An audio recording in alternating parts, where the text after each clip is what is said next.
This is lesson 13 for the series on the book of Acts.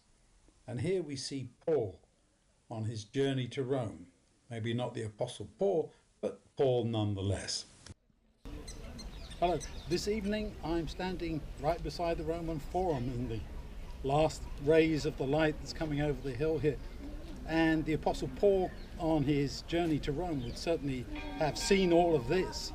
He certainly would have travelled up the Appian Way where he met the believers, recorded there in Acts. And this is where the account ends. If you read the last two chapters, Acts 27 and Acts 28, you have the story of Paul sailing to Rome. Of course, there's a shipwreck and they spend the winter in Malta, and then they make their way on to Puteoli, which is the modern Pozzuoli, if I get the pronunciation right, there in the Bay of Naples. And as I say, that's where he meets the brethren coming down the road from Rome, the people that he's written to in the book of Romans, people who he is very much aware of as believers, who he's worked for and prayed for, and people who he's baptized, who he's converted. And this is where the book of Acts, as I say, comes to an end.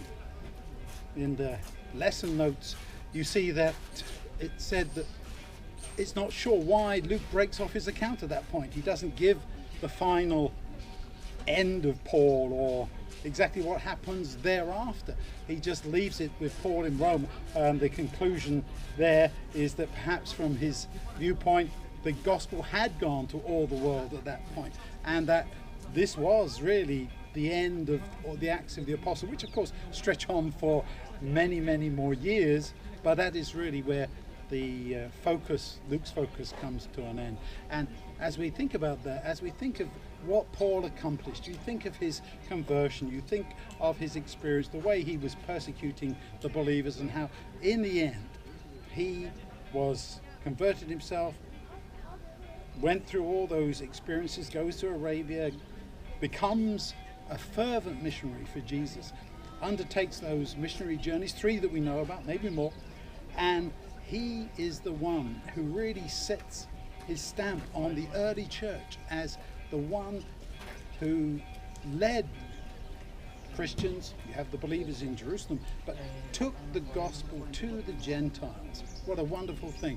He and Peter, they were the ones who really did set the world on fire way beyond Judaism, to all the peoples there in Asia Minor, in Greece, in Rome itself.